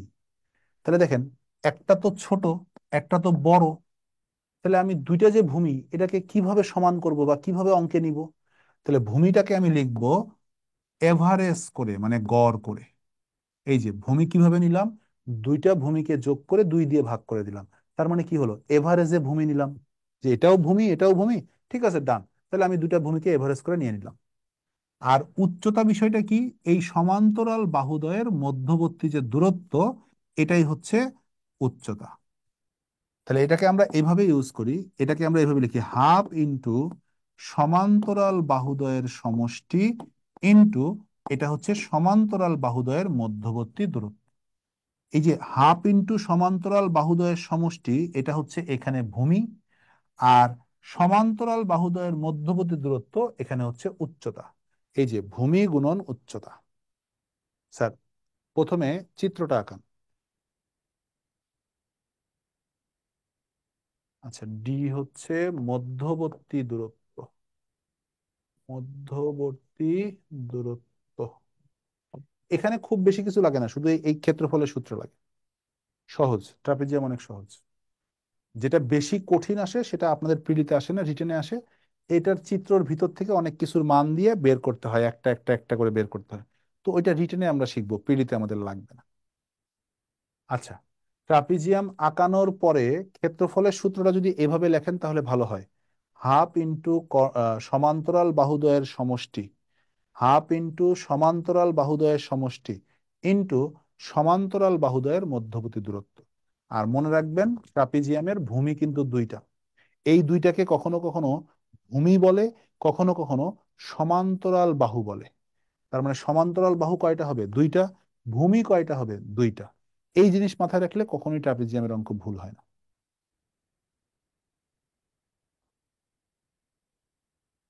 স্যার সবার কি বেসিক লেখা শেষ? জি স্যার। জি স্যার। 1 নম্বর অঙ্ক দেখেন, বলছে ট্রাপিজিয়ামের 4টি কোণের সমষ্টি কত। তো ট্রাপিজিয়াম যেহেতু একটা চতুর্ভুজ, চতুর্ভুজের 4 কোণের সমষ্টি হবে 360। 360। হ্যাঁ। আর একটা অঙ্ক করে দিব, বাকি দুইটা আপনাদের জন্য রেখে দিব। একটি ট্রাপিজিয়ামের ভূমি ও উচ্চতা 8 এবং 4, তাহলে হাফ ইন্টু ভূমি 8 উচ্চতা 4, তাহলে একটা গ্যাপ হয়ে গেল না? আমাদের ভূমি কয়টা হওয়ার কথা? 2টা, কিন্তু ভূমি বললো একটা 8, আর একটা বললো না। তার মানে আর একটা আমাদের খুঁজে বের করতে হবে। আর দেখেন ক্ষেত্রফল বলছে 28, তাহলে ক্ষেত্রফল 28। তার মানে দেখেন আমার ভূমি হওয়ার কথা ছিল 2টা, অঙ্কে ভূমি দিছে একটা। আমার সমান্তরাল বাহু থাকার কথা 2টা, যদি একটা দেয় একই কথা। তাহলে এই যে একটা ভূমি দেওয়া আছে, মধ্যবর্তী দূরত্ব দেওয়া আছে, ক্ষেত্রফল দেওয়া আছে, দেখেন বলছে এর বিপরীত বাহু, মানে এ এর বিপরীত বাহুর দৈর্ঘ্য কত। দেখেন এর বিপরীত বাহু মানে কি? ভূমির বিপরীত বাহু মানে কি? সেও তো ভূমি, তাহলে সে হচ্ছে বি। বি এর মান বের করতে হবে। তাহলে এখন 2 দিয়ে এটা কাটলে হবে 2, 8 প্লাস বি, 2 দিয়ে এটাকে ভাগ করলে হবে 14, তাহলে বি এর মান হচ্ছে 6। বাকি দুইটা আপনারা নিজেরা করবেন, একটু প্র্যাকটিসের জায়গা রাখি, নাহলে তো সমস্যা। তো এই হচ্ছে আমাদের চতুর্ভুজ। চতুর্ভুজ, আয়তক্ষেত্র, সামান্তরিক, বর্গক্ষেত্র, রম্বস এবং ট্রাপিজিয়াম। এই পার্টটা ভালো করে পড়বেন। প্রতি বছরই এখান থেকে একটা করে প্রশ্ন আসে।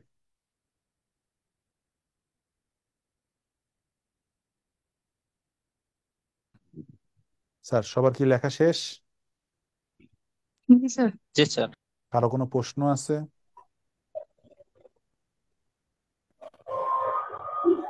স্যার আমার একটা কোশ্চেন ছিল স্যার। বলেন। স্যার এটা out of lecture sir. Sir মানে আমাদের এই কোর্সে কি আমাদের রিটেন কোর্সেও করানো হবে নাকি শুধু প্রিলি? শুধু প্রিলি। জি sir, thank you sir. Sir, sir একটু আগের পেজটা একটু একটা লিখতে ভুলে গেছি এখানে। স্যার এখানে একজন একজন করে বলেন, একটা একটা করে শেষ হোক, তারপর আরেকজন বলেন। ঠিক আছে স্যার, হয়ে গেছে। হ্যাঁ, পরে কে যেন কি বলছিলেন এখানে? স্যার এখানে এই যে এ, ওটা তো ভূমি দেখাইছেন না এটাতে, ডট এও ডট দিয়ে ভূমি, ভূমি। বিও ভূমি, হুম, হ্যাঁ। জি স্যার। এটার আরেকটা নাম আছে কিন্তু, সমান্তরাল বাহু। এও সমান্তরাল বাহু, বিও সমান্তরাল বাহু। কোন কোন অঙ্কে এটাকে সমান্তরাল বাহু বলবে, কোন কোন অঙ্কে এটাকে ভূমি বলবে। এই জন্য বলে দিলাম যে ভূমিও 2টা, সমান্তরাল বাহুও 2টা। জি স্যার, থ্যাংক ইউ। এখন সমস্যা কি জানেন, জ্যামিতি কিন্তু আপনারা পড়তেছেন, ক্লাস করতে মজা লাগে। কারণ ক্লাস করতে মজা লাগে কেন? স্যার বেসিক গুলো বলে বলে দিয়ে অঙ্ক করায়। আপনারা কিন্তু বেসিক ভুলে যাবেন, সূত্র ভুলে যাবেন, ছোট ছোট বেসিক ভুলে যাবেন, অঙ্ক করতে পারবেন না। এই জন্য এর বেসিক গুলো খুব ভালো করে পড়বেন, যেগুলো বেসিক বলে দিচ্ছি বা লিখে দিচ্ছি, আপনাদের শিটেও লিখে দেওয়া আছে, একটু পড়বেন। পড়লে জিনিসগুলো, বারবার পড়লে জিনিসগুলো মাথায় আসবে। স্যার কারো কোনো প্রশ্ন? স্যার না একটা স্যার। কোশ্চেন আছে। বলেন। স্যার এই যে সামান্তরিকের কর্ণদ্বয় পরস্পর সমকোণে সমদ্বিখণ্ডিত করে।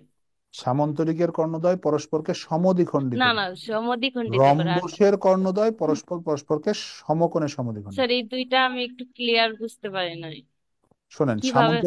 সামান্তরিককে যদি সমকোণে সমদ্বিখণ্ডিত করতে হয়, তাহলে 4টা কোণই সমকোণ হবে, রাইট? জি স্যার। 4টা কোণই যদি সমকোণ হয়, তার মানে এই 4টা কোণ সমান হবে। জি স্যার। তখন তাদের বিপরীত 4টা বাহু সমান হতে হবে। জি স্যার। জি স্যার। তো সামান্তরিকের তো সবগুলো বাহু সমান না, শুধু রম্বসের সবগুলো বাহু সমান। জি স্যার, এবার clear. Thank you sir. Most welcome. Sir ট্রাপিজিয়ামের ক্ষেত্রফলের যে সূত্রটা, হাফ ইন্টু সমান্তরাল বাহুদের সমষ্টি ইন্টু মধ্যবর্তী দূরত্ব। হুম, জি স্যার। আপনাদের শীটে লেখা আছে, শীট তো পড়েন না, নিয়ে রেখে দিচ্ছেন। আসসালামু আলাইকুম স্যার। ওয়ালাইকুম আসসালাম। ঠিক আছে, সবাই ভালো থাকবেন, আল্লাহ হাফেজ। আমি একটু রেস্ট করি। স্যার শীট বলতে কি আমাদের যে শীটের পিডিএফটা পাইছে ওইটা? হ্যাঁ হ্যাঁ হ্যাঁ, পরে যখন আপনারা হচ্ছে যে আরো বাকি শীটগুলো হবে, আপনাদেরকে একসাথে প্রিন্টেড কপি পাঠানো হবে।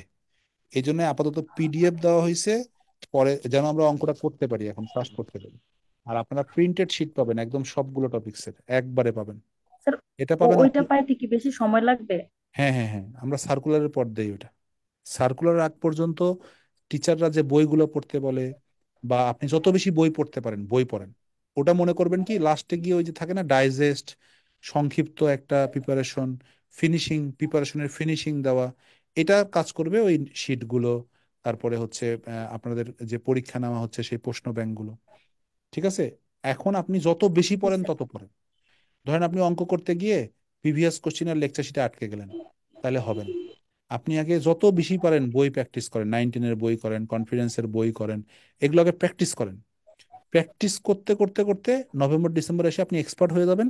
তখন দেখেন এই লেকচার শিটটা হাতে পেলে যে আমি লেকচার শিটের সব অঙ্ক পারি কিনা, আমি বিগত সালের সব অঙ্ক পারি কিনা। পারি, তাহলে আমার প্রিপারেশন খুব সুন্দর আছে। ওই ফিনিশিং এর সব সাবজেক্টটা শিটটা যখন পড়বেন দেখবেন আপনার একটা সামারি হয়ে গেল, যে আমি এই গত 8 মাসে যা পড়ছি তার একটা সামারি পেয়ে গেল। এরকম লেকচার শিট দিয়ে আমরা আসলে স্টুডেন্টদের পড়াশোনাকে একটা নির্দিষ্ট গণ্ডির মধ্যে রাখতে চাই না, এই জন্য আমরা লেকচার শিট দেই না। যদিও এটা নিয়ে মানে অনেক স্যার, কথা হয়। অফলাইনে একটা ওই যে কনফিডেন্সের এর মধ্যে ফাউন্ডেশন একটা কোর্স, হুম হুম ওইটা হুম। কি স্যার? ফাউন্ডেশন নিয়ে তো অনলাইনে বলা নিষেধ, আসলে আমরা অনলাইনে এই কোর্সটা করাতে পারবো না। স্যার, আমি অফলাইনে ছিলাম, বাট আমার কিছু সমস্যার কারণে আমি অনলাইনে আসতে বাধ্য হয়েছি। আমাদের তখন আমি আমাদের শুনছিলাম, বাট এই বছরের বিস্তারিত ফাউন্ডেশন জানি। কোর্সে ভর্তি ক্লোজ হয়ে গেছে। আমরা মে মাসের 10 তারিখের পরে ভর্তি অফ করে দিছি। নির্দিষ্ট পরিমাণ প্রত্যেক ব্রাঞ্চে স্টুডেন্ট নিয়ে আর ভর্তি নেইনি। এই ব্যাচটা হচ্ছে হ্যাঁ স্যার, মানে বিষয়টা কি আসলে, মানে আমরা তো এ- একটা এই কোর্সে এই ভর্তি স্টুডেন্ট হলাম। গুলোকে এই স্টুডেন্ট গুলোকে আমরা প্রিলি এবং রিটেন বেসিক বই ধরে একবারে শিখাচ্ছি। আপনাদেরকে যেমন প্রিলি স্ট্যান্ডার্ড পড়া পড়াচ্ছি, প্রিলিতে যেগুলো আসবে রিটেনের গুলো তো স্কিপ করে দেওয়া হচ্ছে। ওদের কোনো কিছু স্কিপ করা হচ্ছে না, একটা অধ্যায় ধরলে সেখান থেকে প্রিলি রিটেন ভাইভাতে যা যা আসবে সবকিছু শিখাই নিয়ে আগানো হচ্ছে। ওরা 1 বছর আগে থেকে প্রিপারেশন শুরু করবে যেমন ধরেন 48 BCS যারা দিবে, দেখেন 47 BCS এর সার্কুলার হবে ডিসেম্বর নভেম্বরে, আমরা 48 BCS এর ফাউন্ডেশন পড়াবো সামনে জানুয়ারি থেকে।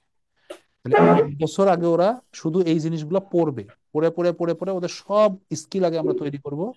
তারপরে ওদেরকে 4 মাসের একটা শর্ট প্রিলি কোর্স দিব। তারপরে ওদেরকে 3 মাসের বা 4 মাসের একটা শর্ট রিটেন কোর্স দিব। কিন্তু আগে 8 থেকে 10 মাস ওদেরকে আমরা এভাবে তৈরি করব।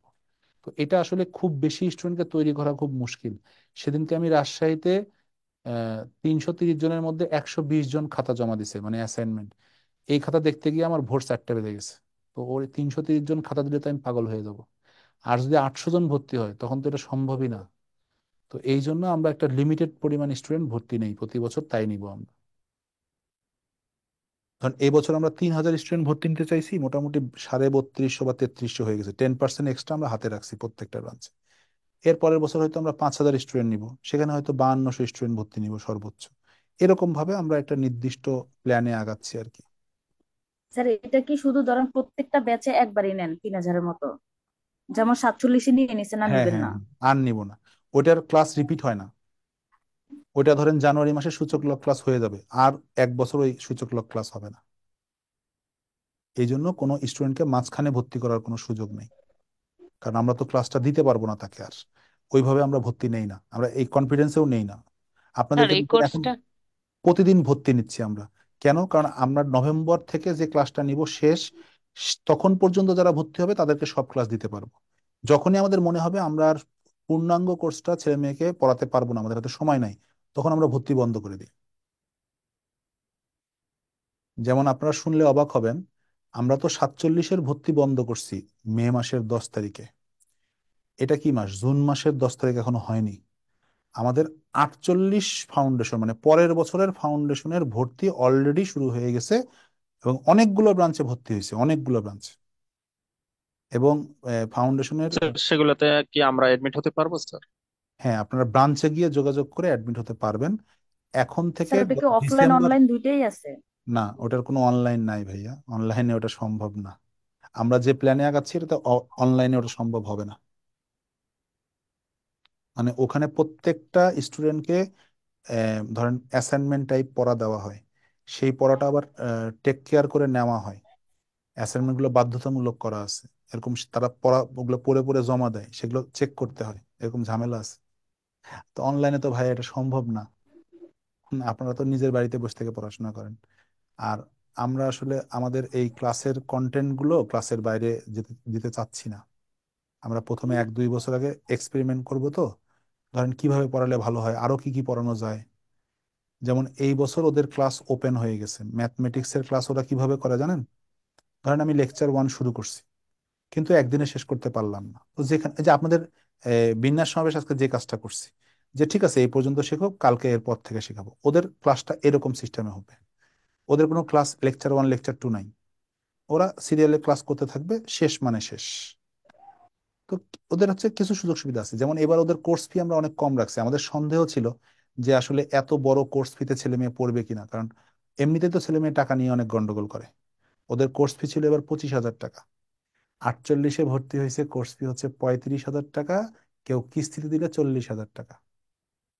সো এটা অনেক বড় কোর্স, আর এটাতে আপনি আজীবন মানে 30 বছর পর্যন্ত কনফিডেন্সের যে ব্রাঞ্চে ভর্তি হবেন সেখানে 48তম, যেটা 47তমতে কিছু সুবিধা কম আছে, 48-এ এগুলো থাকবে। কোর্স ফি বেশি যে প্রায় 35-40 হাজার। আপনি 5 বছর যত ইচ্ছা ক্লাস করতে পারবেন, যত ইচ্ছা পরীক্ষা দিতে পারবেন, কোনো বাইন্ডিংস নেই। তবে একটা নিয়ম থাকবে, যেমন ধরেন যখন আপনার প্রিলি পরীক্ষা সামনে থাকবে তখন তো আপনি রিটেন পরীক্ষা দিবেন না। তো আপনার প্রিলি পরীক্ষা সামনে থাকলে প্রিলি দিবেন, রিটেন পরীক্ষা সামনে থাকলে রিটেন পরীক্ষা দিবেন। এরকম কিছু রুলস থাকবে, কিন্তু ওপেন, মানে আর কোনো টাকা আপনার কাছে নেওয়া হবে না।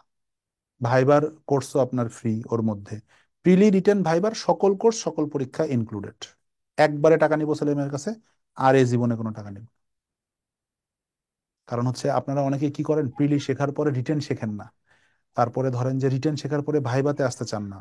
এটা তো একটা কমপ্লিট প্যাকেজ। এটা আপনাদেরকে বোঝানো যায় না, টাকার জন্য আপনারা পিছপা হয়ে যান। এজন্য আগে টাকা নিয়ে তারপরে কথা হবে। দেখেন যে ছেলে মেয়েগুলোর কাছে আমরা টাকা নিয়ে নিব 40,000, ও তো ভাইভাতে টিকুক বা না টিকুক, ও চিন্তা করবে আরে আমি টাকা দিছি, আমি ক্লাস করব। ক্লাস করলেই ও শিখবে। ক্লাস করলেই যখন ও শিখবে, তখন ওর ওই ভাইবার পড়া, ওই রিটেনের পড়াটা প্রিলিতে কাজে লাগবে। এই যে 10 মার্কের জন্য প্রতি বছর অনেকে ফেল করে, এই ফেলটা কমে আসবে ইনশাল্লাহ। আমাদের রেজাল্ট দেখবেন 48, 49 থেকে খুবই ভালো হওয়া শুরু করবে আবার এই ব্যাচগুলোর জন্য। তো আমাদের টার্গেট আছে যে আমরা মানে ধীরে ধীরে ধীরে ধীরে আরো মানে বেশি সংখ্যক স্টুডেন্টকে ফাউন্ডেশনে নিয়ে আসবো। প্রিলি আস্তে আস্তে আমরা পড়াতে চাই না। ধরেন মানে একটা জিনিস পড়াচ্ছি, মাঝখানে এসে থেমে যেতে হয়, কারণ কি ওটা রিটেনের পড়া, মানে ওটা ওটা আসলে আপনাদের দরকার নাই এখন। ওইটা অনেক বেশি আলোচনা হয়ে যাবে, অনেক বড় বড় অঙ্ক হয়ে যাবে। আর রিটেনে ক্যালকুলেটর থাকে, মানে আপনি চাইলেও আপনাকে দিতে পারছি না, কেন রিটেনের অঙ্কের সময় ক্যালকুলেটর থাকবে, পিলিতে থাকে না। সো এটার প্যাটার্ন আলাদা, ওটার প্যাটার্ন আলাদা। তো আপনি আপনাকে চাইলেও আমি দিতে পারবো না, কারণ আপনি তো ক্যালকুলেটর ইউজ করা আমি পিলিতে শিখাবো না। এই জন্য কিছু বাধ্যবাধকতা থাকে আর কি পিলির ক্লাসে। তো ওদের আমরা ওই জিনিসটা রাখবোই না, ওদেরকে আমরা ধুমায়া শিখাবো। তো এই বিষয়গুলো আছে আর কি ফাউন্ডেশন কোর্স। স্যার হ্যাঁ বলেন। স্যার অনলাইনে রিটেন রিটেন কোর্সটা কবে থেকে শুরু করবেন, মানে এরকম কোনো প্ল্যান আছে? অ্যাডভান্স যদি করি আমরা আগস্ট থেকে একটা করতে পারি, আর হচ্ছে যে অ্যাডভান্স আর কি। আর যদি রেগুলারটা করি তাহলে হয়তো পরীক্ষার পর। আমাদের পরীক্ষার পরই সাধারণত রিটেন কোর্স চালু থাকে, অ্যাডভান্স খুব কম থাকে। আর অনলাইনের ছেলে মেয়ে অ্যাডভান্স রিটেনে ভর্তি হবে এটা একটু আমরা কম আশা করি। আপনাদেরকে তো স্যার আমরা অনলাইন পরীক্ষাগুলো আপনাদেরকে কেমনে হয়? আপনাদেরকে তো আমরা মানে দেখতে পারি না, আপনাদের তো মুভমেন্ট আমরা বুঝি না, শুধু কথা, শুধু কথা দিয়ে তো মানুষকে বোঝা যায় না। আপনাদের সাথে যদি আমরা আপনারা যদি আমাদের সামনে আসতেন, আপনাদের ধরেন 100 জনকে দেখলে আমি বুঝা যেতাম যে এর মধ্যে কয়জন রিটেনে ভর্তি হবে, তখন আমরা একটা কোর্স চালু করতে পারতাম। হ্যাঁ ভাইয়া, ভাইয়া কি প্রশ্ন করছিলেন? বলতে স্যার ওই অনলাইনে রিটেন পরীক্ষাগুলা কেমনে হয়, মানে ওইটা তো ব্রাঞ্চে গিয়ে দিতে এমসিকিউ। হয়, আমাদের কাছাকাছি ব্রাঞ্চে গিয়ে পরীক্ষা দিতে হয়। ও আচ্ছা। স্যার ফাউন্ডেশন কোর্স কি ময়মনসিংহে আছে? আছে, আমি যাব কালকে ক্লাস নিব। স্যার স্যার জামালপুরে চট্টগ্রাম ই কবে নাই? আসবেন স্যার? আমি চিটাগাং যাই না, আমি যাই হচ্ছে স্যার রাজশাহী। কুমিল্লা আসেন না? না, কুমিল্লাও যাওয়া হচ্ছে না, সম্ভবত এবছর আর যাব না। আমি যাই হচ্ছে সিলেট, সিলেট থেকে আসলাম আজকে সকালে নামছি, আগামীকাল সকালে আবার ময়মনসিংহ যাব। ঈদের আগে তো একটু আমাদের টাফ শিডিউল থাকে। তো ময়মনসিংহ যাই, সিলেট যাই, রাজশাহী যাই, আর এর পাশাপাশি হচ্ছে নরসিংদীতে আর টাঙ্গাইলে মাঝে মাঝে যাই। স্যার চট্টগ্রামে কেন আসেন না স্যার?